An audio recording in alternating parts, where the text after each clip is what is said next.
In the Adelaide Centre of Spine Research in the John O'Brien Library, which contains a valuable collection of rare and antiquarian books on the spine that number several hundred. This remarkable collection of books, some of which were published in the 18th century, was collected by John O'Brien over many years. Last year, John most generously transferred the ownership of this wonderful collection to the Spine Society of Australia as a gift to the Society. John has not lived in Australia for the past 40 years, but he decided that as his roots remained here, so should the treasured collection that he painstakingly acquired during those decades away. Now with me is John O'Brien himself, who's kindly agreed to talk on his life and times as it relates to spinal surgery, including the impetus for this collection of books. Now, John, perhaps the best way to start is to ask you how you first came to be interested in spinal surgery. Oh, Rob, thank you very much. That's a bit of a dolly of a first question, and thank you. I first became interested in spinal surgery in the early 60s when I went away to do postgraduate training in England. I was approached by John Jens of Ballarat asking if I'd do a locum for him, as he wanted to leave Ballarat in late '66 and go abroad to advertise and promote a very big international meeting, of which he would be one of the seniors, and it would be run in Sydney in 1970, the international meeting of the English-speaking world of orthopaedic surgeons. And Jack Jensi, to his mates, asked me, I was just finishing my first time in orthopaedic surgery. I was really a makey learn, as they say in Hong Kong. And he approached me and paid my fare back to Ballarat, and where I spent 3 amazing months working with his assistant Ron Beetham in a big clinic there at the St John of God Hospital. That really turned me. That was really the answer to the question you asked. The first afternoon I was there, I assisted Ron Beetham do 3 anterior lumbar fusions. And my mind was set up from that time on. I went back to Britain at the end of that year, and Jack Jens had organised for me an AOA year in Edinburgh, working with Professor Chip James, and from there I organised to go on to Hong Kong. But that was the seeding in my skull. John Jens was a huge influence on me starting in spinal surgery. I guess a lot of people wouldn't have realised that Australian surgeons were doing anterior lumbar work at that time, back in the 60s. I don't think they would have. Actually, anterior lumbar surgery, it was infrequent globally then. I mean, of course, there was Hodgson in Hong Kong. There was a big South African school always with... Sydney Sachs? Or Sydney Sachs was one of them, and the man who did the cord work... Domacy. George Domacy. Yeah. There was always a big... But Hodgson influenced all of these people. I don't think there was much anterior lumbar work being done. It had been done, it stopped and started and stopped. But, I mean, to find it... a whole minefield of it in Ballarat was quite amazing. Of course, that was Hodgson's influence. And of course, Jack Jens said if I was interested in spinal surgery, I had to spend a year. I had to go to work with Hodgson in Hong Kong, which I subsequently did. Well, you spent, was it 8 years in Hong Kong altogether? I was actually 8 years in Hong Kong. I went along early in 68. It was the year of the month of the Tet Offensive. You might remember the Vietnam War. And I went along for a 6-month attachment there, which Hodgson had organised for me, attached to the Hong Kong University. as a lecturer, and I'd been there a month, and Hoddy said to me, "Look, your face fits. I mean, the Chinese quite enjoy you being around here, and you're not irritating me, so why not stay?"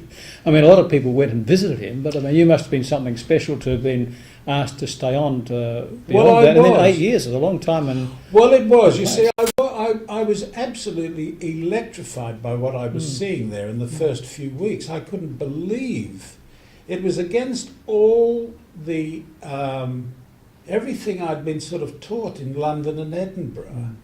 I mean, here was Hodgson, who had first started anterior surgery for spinal TB back in November 1955. So here I was 13 years later. I mean, it was so well established in Hong Kong and other parts of the world, but London had found great difficulty in accepting that. And I was always a keen reader, and I was reading about Hodgson's early works through the 50s and early 60s. I was reading his stuff. It was widely available in the journals. And I couldn't understand why other people couldn't sort of understand that. I couldn't grasp it. And when I got to Hong Kong, it was so amazing as a place and as a spinal centre. I thought, what the hell am I doing here? Why hasn't anyone else figured this out? I mean, he became recognised as the prime person in anterior lumbar work. I mean, people were visiting him, but it must have taken time for that to eventuate. Look, I'm not sure, Rob. I mean, looking back, yes, I suppose word travel, you didn't have word travelling instantly with computer and internet as you do now. I don't know why. Things were just slow in those days. I mean, it was always the old-fashioned old-fashioned system. You needed to get something into a book, a textbook, before it was accepted. So publishing in journals, which would take a couple of years to get an article in. You know yourself from your work, it takes some years before your thoughts and principles are accepted. Hodgson, it even took longer because it was a very radical approach to a very ancient disease, tackling TB from the front. The disease was as old as mankind, and here was a man who was coming up with the answer at last.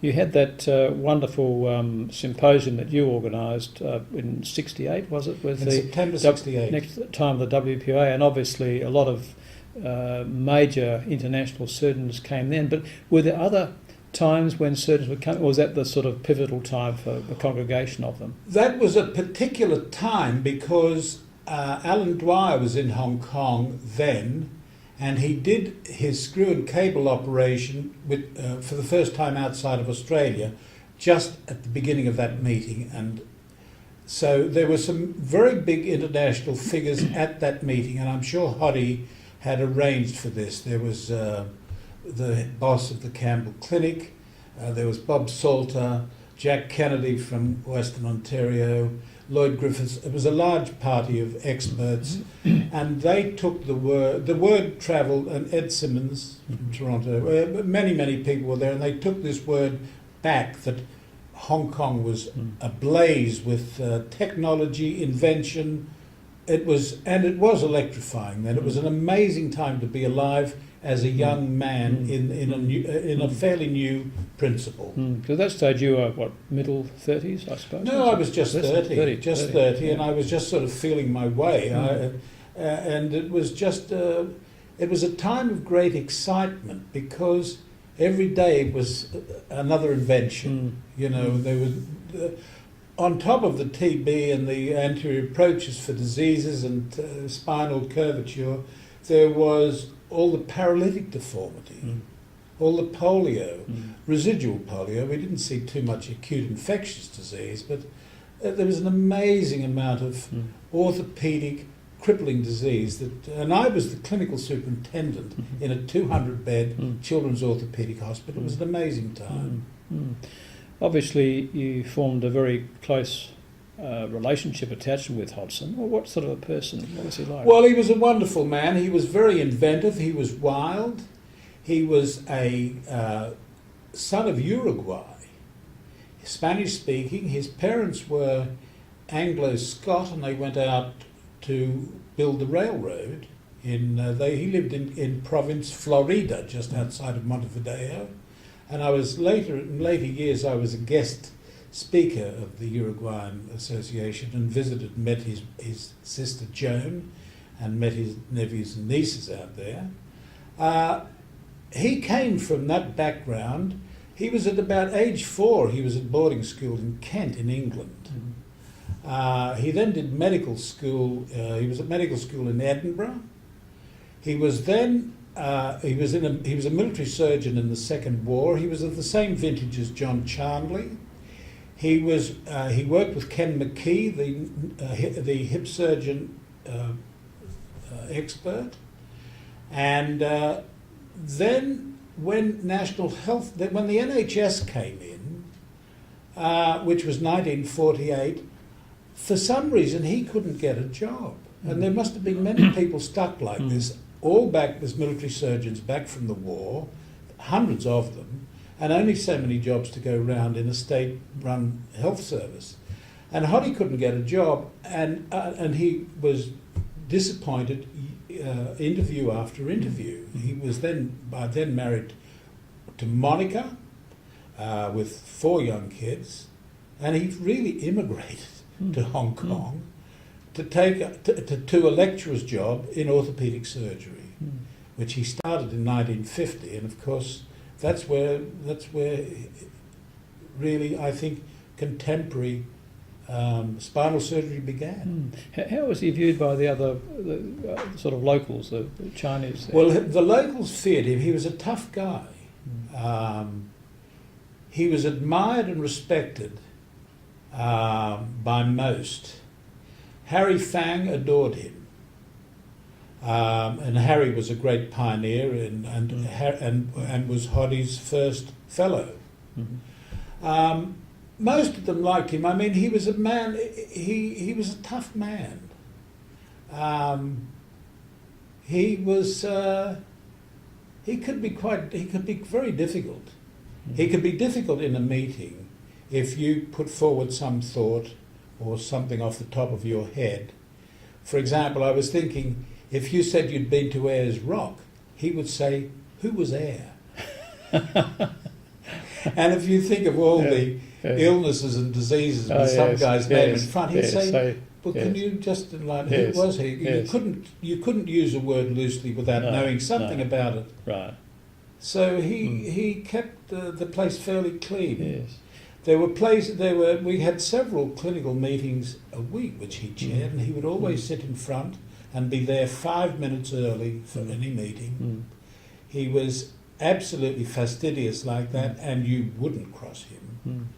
There was a guy in later years, in my time, who was deliberately late for meetings, and he was told one Monday morning when he arrived late for like the 10th time that he wanted him out of the colony by the end of the week, and he had to get a trip back to Europe. So he didn't tolerate fools. He was a bright guy, massively energetic, and I adored the man. I mean, I thought he was so much fun, so crazy in a way, but he was a huge influence. A lot of people had difficulty with him. He was a slightly he was difficult if he could. I'm trying to put this. With some Americans had great difficulty with him. He wouldn't tolerate bullshit, and he made that very clear from an early time in the meeting. So, but I thought he was a wonderful guy. He was a great. I thought he was a huge influence on, as I think you probably understand, on 20th century spinal surgery. And what is not understood, I mean, what is not appreciated, he was the founding father of the Western Pacific orthopedic. Yes, right. He was the founding father of sort of orthopedics in Asia, really, from the early 1950 on. He formed alliances with people like Donald Gunn in Singapore, Huckstep in Uganda, and other people. He had a huge he was a very caring guy. He started the vaccines for polio in Hong Kong, which was the end of crippling in that part of Asia. And I thought he was a wonderful man. Well, obviously, a lot of the operative procedures that he was carrying out were unique. I mean, first, did he go about that by doing cadaver work, or was it something that just came to him at the time when... I mean, obviously, the Chinese population are very slim, so technically probably is a bit easier than working on sort of average Caucasian with a much bigger build. Well, that is very true. The technical side to these operations was a lot easier than operating in Adelaide in 2009. But I asked Hoddy where the seed was sown for this. Many years ago I interviewed him.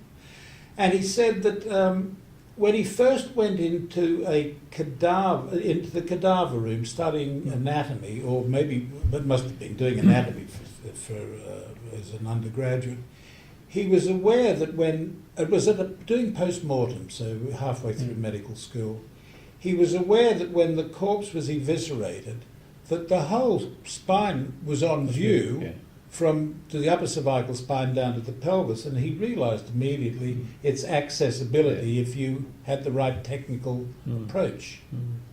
I think that was what seemed very commonplace and very obvious now. I mean, that was quite an observation 50-odd years ago. Now, you mentioned Alan Dwyer and the demonstration case he did at that time. What was the relationship between Hoddy and Dwyer? Oh, they were like brothers, really. Alan Dwyer invented this screw and cable technique for the correction of scoliosis back in I think he did his first case in 1962 or 63. He had difficulty selling this idea, selling the thoughts and the anterior approach for scoliosis. He had difficulty in Sydney, where they thought he was a bit daft. He was actually the most brilliant and lateral thinking surgeon I'd ever seen, and I knew him like a friend, a very close friend. And Alan Dwyer, having difficulty with this operation and the problems there must have been around in the early 60s getting this thing accepted by his peers. Unbelievable. So anyway, Alan Dwyer, Hoddy told me this, Alan Dwyer showed him a little slide of a spine with this screw, all the metal titanium screws stuck in the side and the cable down, and Hoddy said, look, you must carry on with this, Alan, this is wonderful. They'd met at an AOA meeting in Australia, and Alan said, well, I've got no pals in Sydney that are sort of interested in doing this, although I must say the late Cecil Cass, his partner, was a great supporter, but he needed some major surgeon with the access. And Hoddy said, well, look, Harry Tyre is your man at Prince Alfred in Sydney. And Alan said, well, I think Alan didn't know him. Really? I think, but I may be wrong. Anyway, Hoddy got this pair of them together and working.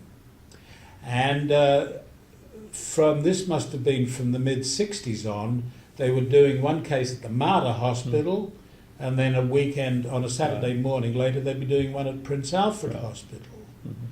I say that Harry told me that Hugh Barry was very keen to take the screw and cable and take it on as the Prince Alfred screw and cable instrumentation. Right. And Harry, bless him, said, look, there's no way you can do this. I mean, this is Alan Dwyer's idea, and it stays with him. And I'm pleased, I mean, that was noble of Harry. Yeah. But that was an important liaison. The pair of them worked very, very well. And of course, Hoddy put those two together. Then Alan used to come up to Hong Kong often, most years, and he would stay with me when he came up and would do demonstration cases and operate. The time he came up in September 68 during that Western Pacific meeting, I think he would have done 3 or 4 cases with Arthur Yao and myself. And it was extraordinary. That changed the whole pattern. So at that stage he was doing the approach himself, because before that it was developed with with a general surgeon, wasn't it? There was Noel Alan Newton, Dwyer? of course. Yes, Noel yes. Newton was involved, and of course Arthur Sherwood was involved as the bioengineer. Yes. But Noel Newton, who was probably the best technical surgeon I'd ever seen, and was a chum of Alan Dwyer's from way Right. back. They were old friends. Mm. Noel helped him in those early Yes, years. That's yes. right. And that's right. I was thinking of Harry came in as an orthopaedic Right. surgeon with Yes, anterior yes. knowledge of anterior access Yes, to the yes. spine. Yes. But Noel was fabulous, Mm. and the early publications included Dwyer, Noel Newton, and Sherwood, the bioengineer. Yes, yes. Mm. I gather, I mean, he did a number of cases there. I remember hearing that and everyone has problems and mistakes. On one occasion, someone put the X-ray round the wrong way. What was the story? Well, there? I was there for that. That was one Saturday morning, and so that was one of the three, or Right. maybe the fourth case Right. in September '68.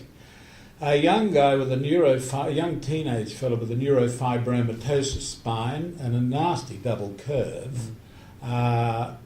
Alan was ready to access it. Jacqueline Perry was there, and a couple of other visiting Americans. It must have been the week after this Western Pacific meeting, and I remember I was in on the case, washing hands, scrubbing, and a visiting surgeon came in and turned the X-ray around, saying, "Look, in the SRS, we always view the spine from the back, Yes. so you've got to view it Yes. from the back." Yes.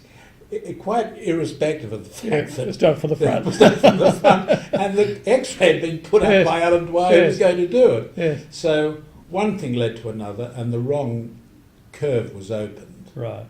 So that we were then trying to instrument up to T4 or T5, Right. and trying to make. Right. The mistake had been made Yes. was Yes. turning the X-ray Yes. round, Yes. and then that just went on and magnified, and finally the titanium screw was put across the back of the spinal cord at about T6 level. Right. We explored the kid at 9 that Yeah. night, and nothing Yeah. ever came No. back. He got No. an empyema. Yeah. I don't think he lasted very long. No. Yeah. It was one of the first. It was the first fatality with it. Right. Unfortunately, not many, I No. believe. No. Now tell me, I mean, what was the catalyst for spending the year with Alf Nachemson, where you did your PhD on the halopelvic apparatus? Right. Well, the halopelvic work I'd started in Hong Kong in 1969, and it was extraordinary how much correction you could get with curves. It was amazing. And of course you lengthened it. There were side effects and complications with cervical spine lengthening, but we were taking these patients out at the millimetre a day, and there was osteoporosis, and there were other problems, but the curvatures were corrected dramatically. What we didn't know were what forces were involved. Mm-hmm. And Nachemson had done previously, some years before, some intravital wireless telemetry, and it seemed to me an appropriate thing to get more knowledge about the forces we were applying on the spine. Here we were putting huge forces Yes, through yes. a halo and a pelvic hoop.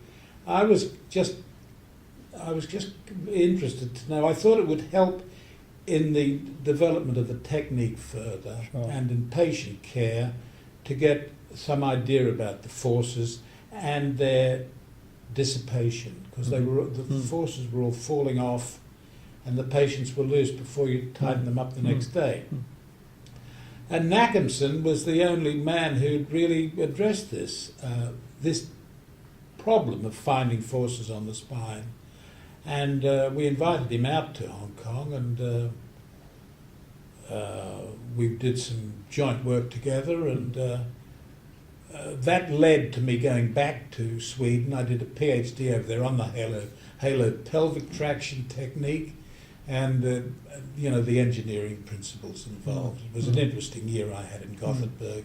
I mean, with Alf Nachemson was a very, very different personality from Hodgson, Oh, and a totally different and approach. I don't think they would have spent much time in the same room together. No. I don't remember them spending much time. They were courteous to one another, but they came from different ends of of the universe. So I mean, how did you yourself find it there personally, having been working for so long in an area which was extremely aggressive and surgically minded, to one which was the opposite? Well, it took a bit of adapting. I mean, the first thing when you work in Sweden is you have to spend each morning studying the Swedish language, which is a state gift to you. And so I was speaking a bit of Swedish at the end to Swedish patients. Right. The Swedish got to be about as good as my Cantonese got with the Chinese patients. But they was a good year there. It was Alf was Alf was fairly Teutonic, you know. It was quite. He ran it with a rod of iron. The diseases were so different. I mean, God, there was only. What I did see with Nackerson was a huge amount of idiopathic scoliosis. I mean, that was Alf's trump card. Yes, which he generally treated conservatively. No, well, he braced a lot, but when they got over, say, 50 degrees or so, Yes. the curvature, he was putting in Harrington rods. And there were at least two Harrington rods going in a week. Were there? But what? Oh yeah, at least two, and that's not a big population. Gothenburg, maybe half. Because people tend to associate narcolepsy with non-intervention, and I get a lot of it's with that goes to that great debate he had with John Hall when he argued on the conservative management versus the operative one. But he was actually doing quite a lot of surgery. To operate. He wasn't a bad surgeon. He was quite a competent surgeon. He'd been a pupil of the guy from the Karolinska. I'll think of his name. Karl Hirsch? Karl Hirsch. Yes. He was a Karl Hirsch protege. Yes. And Karl I'd met at an earlier time. I'd met him. He'd been coming through Hong Kong. And Alf was... yes, the conservative management, the bracing of scoliosis was it. And the bracing clinic, what struck me was not the braces or the Harrington rods. All these girls were sort of 14 or 15. They were all tall, statuesque, blonde, Nordic girls. They all had right-sided thoracic curves. I couldn't believe how... I mean, coming from Hong Kong, where they were all sort of 4 feet in height, and where idiopathic curves were not common there at the time, they've probably taken over from paralytic curves since. But all these girls were tall. They were all blonde and all had right-sided curves. Right. I thought there's got to be this etiology. Surely I'll be able to crack while I'm in Gothenburg. Right.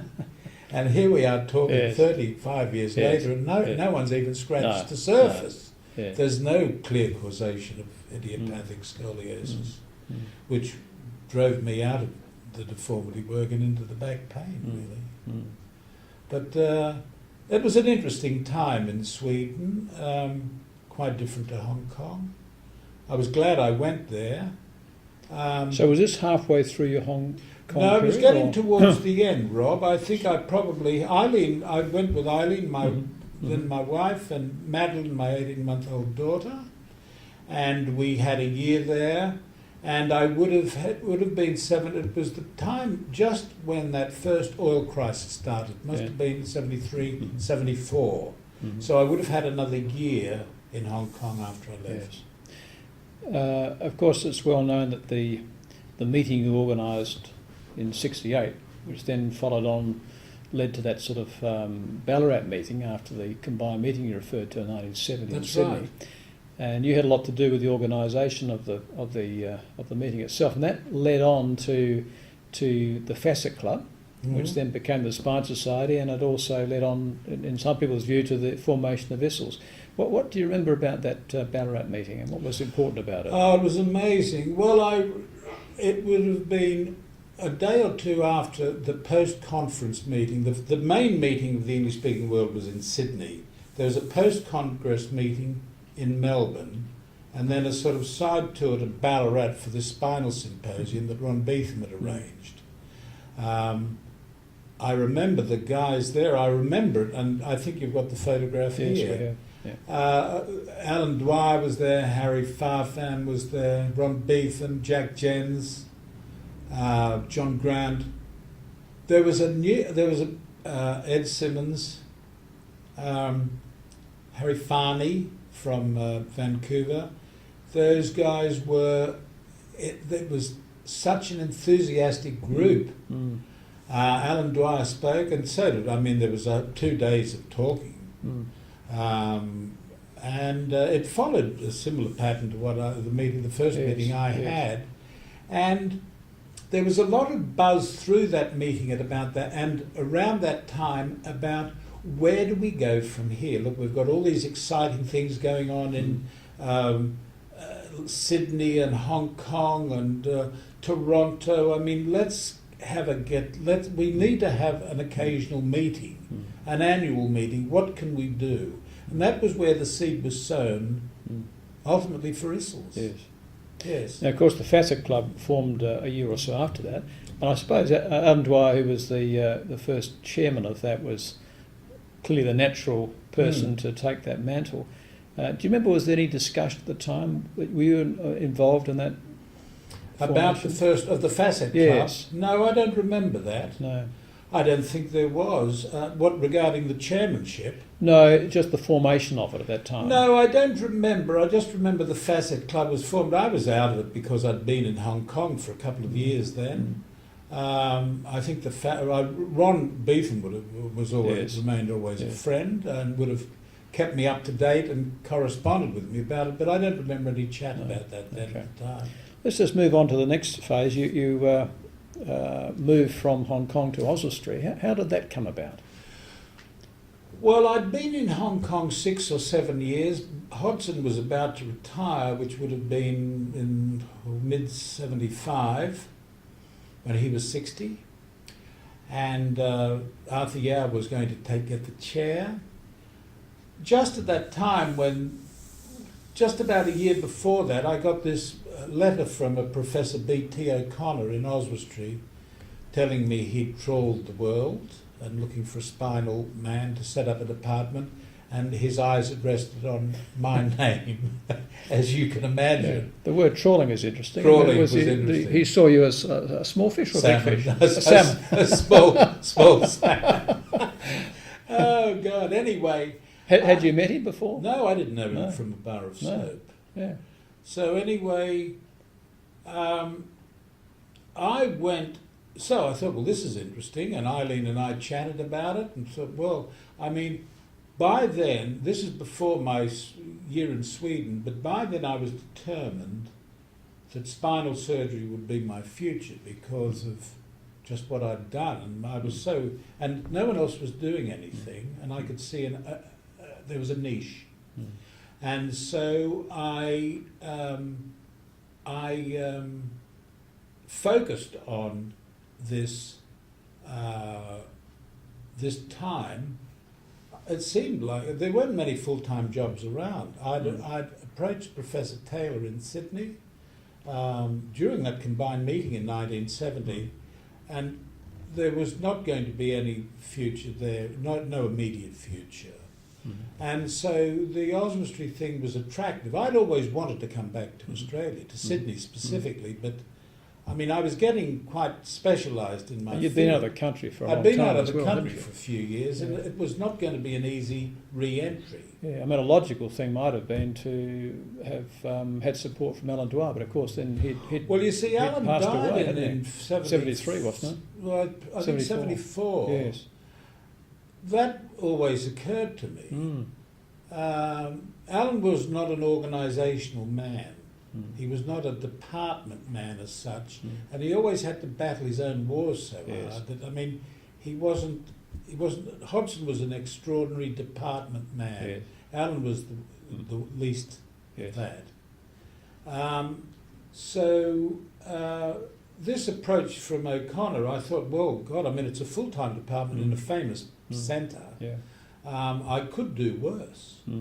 So, in fact, when we were in Oswestry, I dropped over and I met the B.T. O'Connor for the first time. And, yes, I'll never forget that. And he encouraged me. Nobody does. He encouraged me to come to Oswestry. And He was a very unusual man, wasn't he? he was a remarkable man. I mean, you moved there towards the end of '75, Yeah. and I took up a job there for a year at the beginning of '76, and I'll never forget the time I No. met O'Connor. I No. think I the same thing. Yes. But I mean, you very rapidly established that as a major international centre of excellence. Yeah. I mean, you really obviously landed with your shoes on and running. Yeah. Well, And you had support from some terrific people. I mean, you latched onto this collaborative idea with the radiologist Bill Parker and Ian McCall. they were marvellous. Yes. They were marvellous. I saw the importance of teamwork and department work with Hodson. I'd never seen anything, and of course he was my first mentor. I never had another mentor in the profession. Jerry Milton in Sydney, perhaps, early on in general surgery. But I mean, Hoddy was a mentor and sort of tried to sort of help me.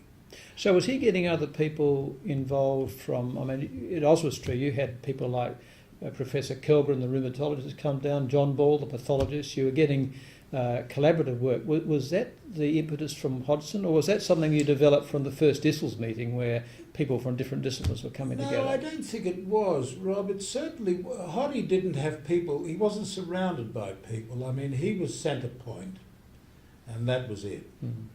And he had the department, and he ran that very efficiently. I don't think... that's a very good question. Where did that idea of collaboration come from? I mean, it was obvious if I was going to do anything in Oswestry, I needed a lot of people from outside, help to come in to advise, assist, give their expert opinion, and be involved and be made feel members of a team. Yes. And that's what I appreciated in Hong Kong. It was the first time really in my life I was made feel an integral member of a team, of a department.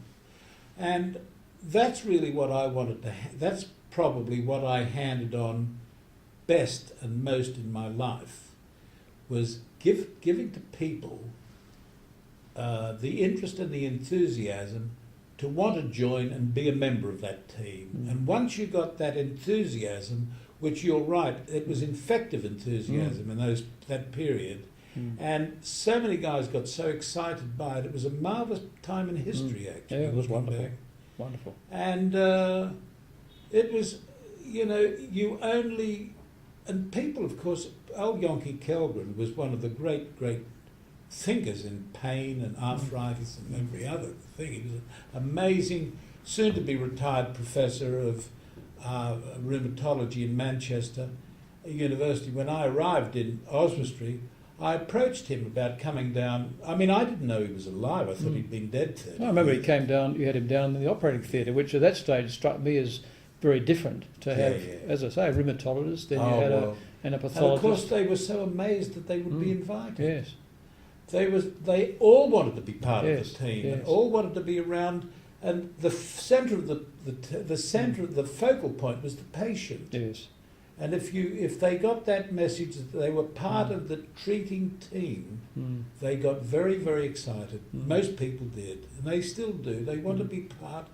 Basically, people are good, and they want to help in treatment. And if they can identify in that then they're better, and they come on side. But Kelgren was marvellous. I mean, no one ever asked him anything about pain or anything for 40 years. He'd worked it all out, hadn't he, back in the 30s? He had it all worked out in Yeah, the 30s. yeah. He was marvellous. Yes. Marvellous. Yes. You managed to attract there a lot of people from North America, from Europe. I mean, the number of visitors you had there were the stars of that particular time. Yeah. It was really, I mean, from a personal point of view, it was an extremely exciting time to be there, and the clinical meetings you had for the registrars of the hospital were, they're very, very well attended and enormous enthusiasm. Yeah, it was magic thinking Yes. back now, and all I was handing down was like handing along the torch. I picked up the torch from Hodson, and I just handed it along the line exactly as I'd picked it up, and I got that message from Hoddy. It was just, people, if you set a certain standard, people will come rushing Yeah. to learn and to be part of the team. Yes. And the patience will flow and everything Yes. will run Yeah. like crazy just to Yes. be an Yeah. integral part of something positive. Now, clearly in Hong Kong, so much of the emphasis was on treatment of, as you say, TB and paralytic deformity, etc. When you got to Oswestry, you saw there in a different environment that the low back area was of prime importance. Well, it's true. I inherited a lot of work in spinal deformity that had been treated or untreated over many years, and that was a very interesting because I'd never seen any of this work from the first world, and some had been previously operated, some hadn't, but it was all very different.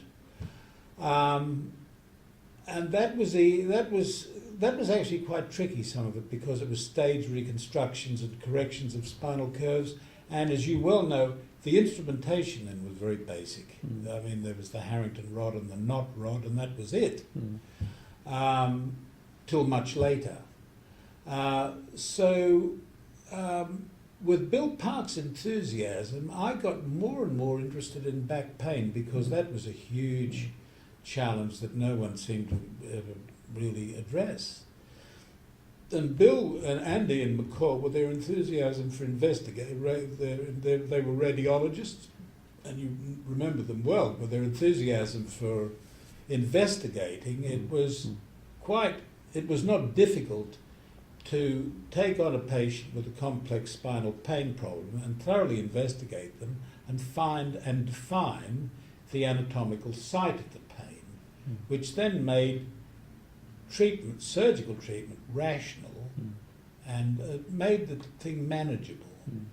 And really that's, and of course I was then just started applying, I mean none of this was new, but I started to apply anterior lumbar surgery and fusion in the management of back pain disorders.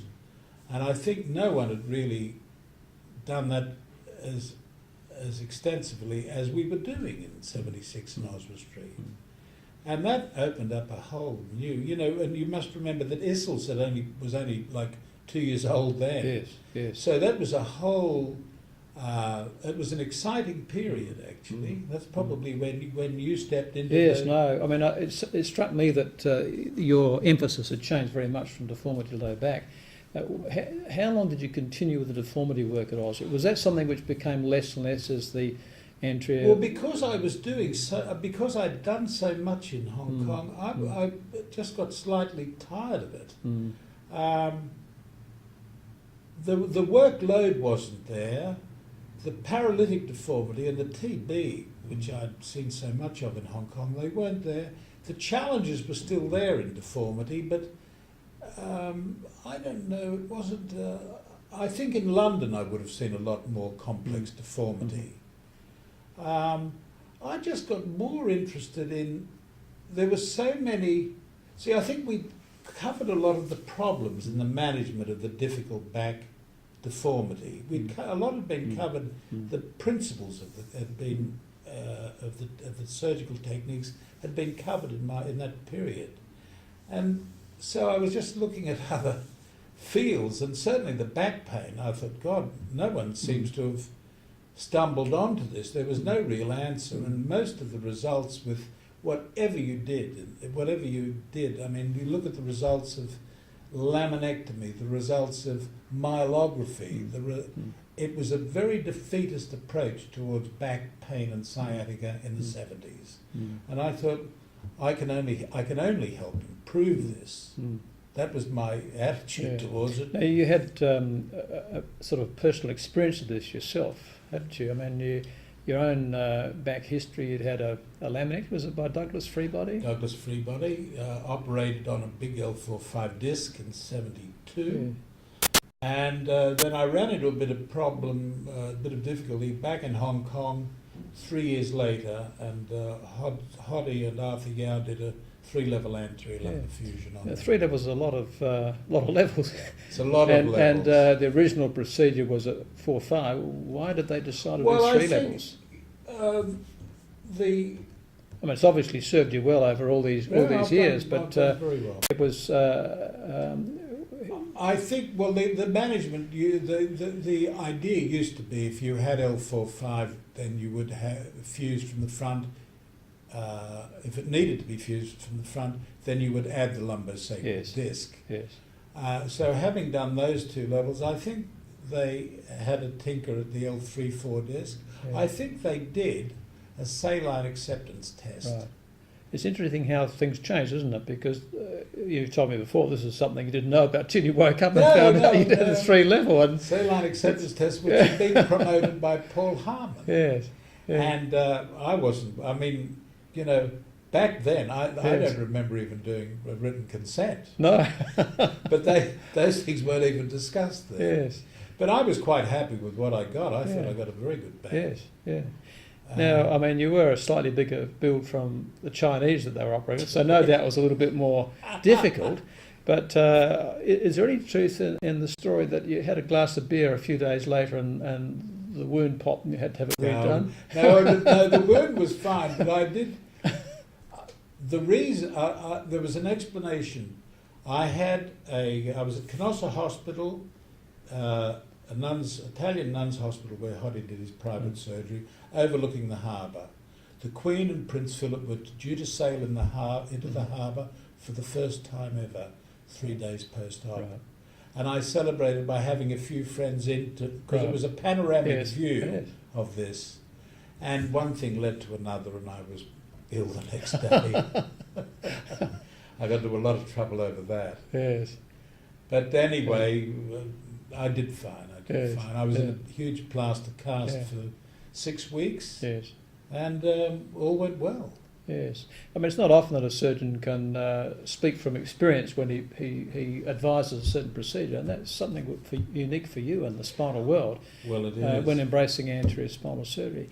The one thing I can remember, just alluding to that for a moment, Hoddy said to me, Hoddy rattled the bed post-op and said, "Are you awake, John?" I was just waking up. He said, "How are you?"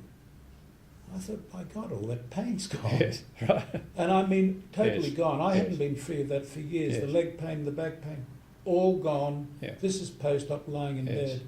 And it was always a test I asked patients. I know, I remember it well. Yeah. I think it's a very important thing. If they're stuck with the same pain post-op, not sort of your sign. Think again. So once again, that was based on personal experience. Personal experience. Now, obviously, when you moved to Oswestry and were carrying out this type of surgery, it was fairly foreign for this to be done at Oswestry. I mean, it wasn't done before. Alien. And it was an area where I think, right in saying that the surgeons generally were extremely conservative in their approach to back problems.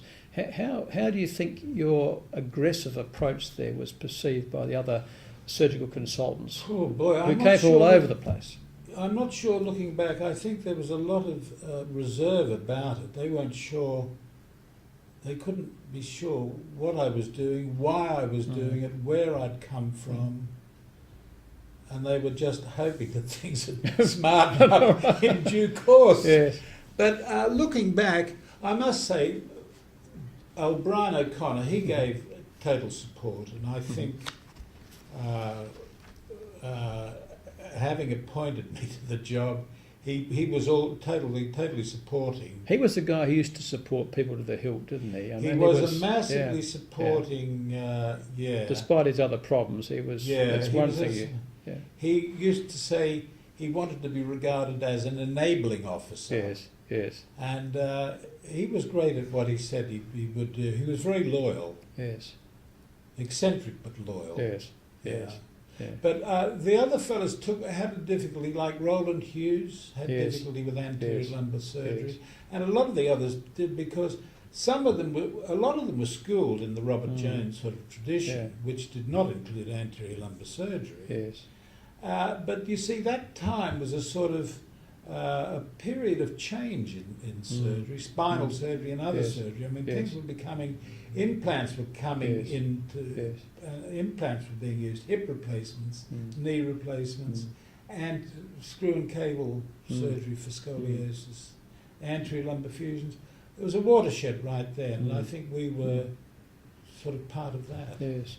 I mean, Oswestry was the regional centre for spinal injuries, but Yes. it always struck me as unusual that your spinal unit didn't become involved in the surgical management of that. What was the reason for that? Well, I mean, I admire what you've done here in Adelaide, where you've got the spinal injury unit as an integrated part of spinal care, spinal management, spinal disorders. But its history grew out of spinal injuries, I think, into embracing the rest. Yes. There, the spinal injuries unit in Oswestry was always a conservative management, in our time run by Terence McSweeney and Barry Jones, who were world class.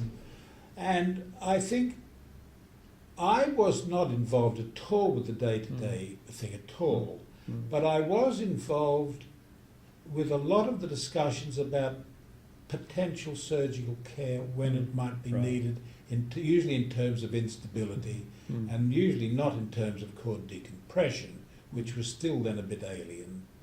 And Barry and Terence McSweeney, we used to often have great talks. I learned a huge amount of spinal injury care from Terry McSweeney. I thought they were saints, the pair of them. And I thought in some ways it was best, as it was in Oswestry, to have them as sort of separate, but then touching on the fringes, if you know what I mean. But I admire what you have in Adelaide, which is totally integrated, and I think that's very good, ideal. Yeah. I think spines are best treated as spines and put together. Yeah. Well, time always makes changes, and you were at Oswestry, I think, for 10 years, and then moved to London. Do you have any regrets looking back of leaving at that time? Oh, I do have. My great regret was leaving the department system. You know, I had, and it was I regret to this day having left and going to London. I had 4 kids at the time. Eileen was very loyal to me and happy to go down to London with me. I think I'd done my dash in Oswestry. I think I'd done as good as I could. I was going to. I'd really given my best. But as you said before, what you learnt from Hodson and the incredible relationship you have with all these fellows from different parts of the world. I mean, you had about 80 in total who come and tremendous area. How did you replace that when you moved? Well, I know you had some fellows with you there, fellows, but it wasn't nothing the same quite thing, was the it? same. I had some very good American fellows come through, Jeff Kozak, Al Heilman,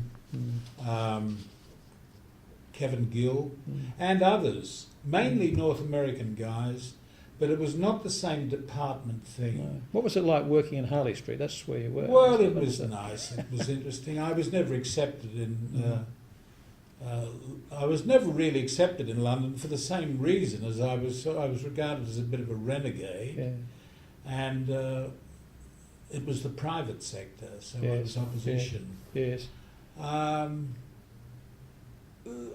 I loved working. I mean, living in London is a buzz, and I'm still living there now. It was a buzz. It's an exciting city to live in. There's a price you pay for everything, and in my life, that was missing the department centre and having young guys around full of ideas and thoughts and encouragement and writing projects and programs. You can't buy that. And I paid a heavy price. I think looking back, I'd raised $250,000 to build a spinal centre in Oswestry, and that was built. And the first director was my first fellow, Steve Eisenstein, who I think did a terrific job. It was all success looking back. I would have loved to have been the first director of that. But you know, all things wind down, and I think I was getting a bit sort of worn out after 10 tough years in Oswestry. You know, enough was enough. I'd fought all the battles and won them. I'd achieved, I think, a lot. You've mentioned the things of training and setting up of the centre, and I was very happy with what I'd done. It was time to move on, but I paid the price, and that was the lack of the missing the department. Now, when I left Oswestry, you told me there were 2 people that I should hold in high esteem for lumbar spinal work. One was Kirkaldy Willis, the other was Harry Kroc. And I remember at the meetings that I attended on the street, and I hadn't in fact met Harry until I attended some of your. I met him back in Australia afterwards at your suggestion, and then he attended two of the meetings that I went to that you ran, which were superb meetings at Oswestry, one before, one after Isles. And I recall the incredible friendship the two of you had, and you'd be praising each other, and then I saw the friendship you had at Isles. And then, of course, you know, as is well known, that sort of broke down when Harry moved to London. Was that just a question of two dominant anterior spinal surgeons with big egos getting each other's road, or what was it? I know you've repaired the difference now. Yes. And I think looking but what back, was it? I was very happy to have Harry over there, and I took Carmel and himself down to a grill down in the Strand, and we talked it over about should he or should he not, should they or should they not come to London, because he was having a tough time in Melbourne for what reason, I don't know. And I said, look, Harry, it's all in London. There's so much clinical work, there's so much Middle East work, there's so much research, there's so much teaching. You know, we can, there's enough for a lifetime for the pair of us. And, you know, you'd be more than, well, I'll do everything. I'll move hell and high water to get you to London. And Simpsons on the Strand it was. Simpsons on the Strand. Lovely, recommended. And Harry said, all right, John, we're settled, aren't we, Carmel? And I said, yes. So within a year he was over. And I think it was conflict over, I mean, it was petty looking back. Two childish old gents, really. I don't know how. I mean, Harry is not the easiest customer. We both had big egos. How we couldn't smoke, why we wouldn't smoke the peace pipe and just get on and work, I don't know. It worked under some circumstances, but not in others. We're the best of friends now. Well, I must say it was wonderful for me last year at the Spine Society to have the two of you on the stage receiving honorary and lifetime positions in the society. That was right. Well, I was very chuffed by that. It was great to smoke the peace pipe, but I don't know. We had conflicts, but I think that's human nature, really. I mean, it was nothing more or less than that. Well, you're pretty unique because you're both Australian and you're both anterior surgeons in London, where that wasn't necessarily what the Brits wanted to see. And the Brits were uncomfortable with that, I should add. The Brits were not at all comfortable. It's funny looking back. Isn't it? I mean, if I'd had all that time again, we would have developed a spinal unit in London. The O'Brien-Kroc Centre. Very good. Well, look, we're getting towards the end of time, I think, and I think personally what I want to do is to thank you on behalf of the Spine Society for this fantastic collection of books. It really was a most generous thing for you to decide to leave what yours is very much a part of you, this prized possession. And from what you told me, it was something you've had this inkling and love of history and books for a long time, but it goes back to what seems to me to be almost a father figure in Hodgson who had the same thing. Is that right? Well, pretty much. I left here in the early 60s to do postgraduate training and come back to spend my life, I suppose, and I was sidetracked by Hong Kong. My mentor was Hoddy, and I, you know, many things. Much of my life sort of grew out of my experiences with him in Hong Kong. When I reflected a few years ago, I'd taken so much from Australia and never put anything back. My training, my early years at St Vincent's in Sydney, my exposure to John Jens and Ron Beetham in Ballarat, and I was always receiving and never giving. Well, you've certainly given a great deal here, and it's fantastic. And we've really enjoyed having you here for the last 3 months, and we hope you come back again to enjoy the John O'Brien Library. I will. Thank you very much. Thank you John. very much. Thank Rob, you. it's been wonderful. Great.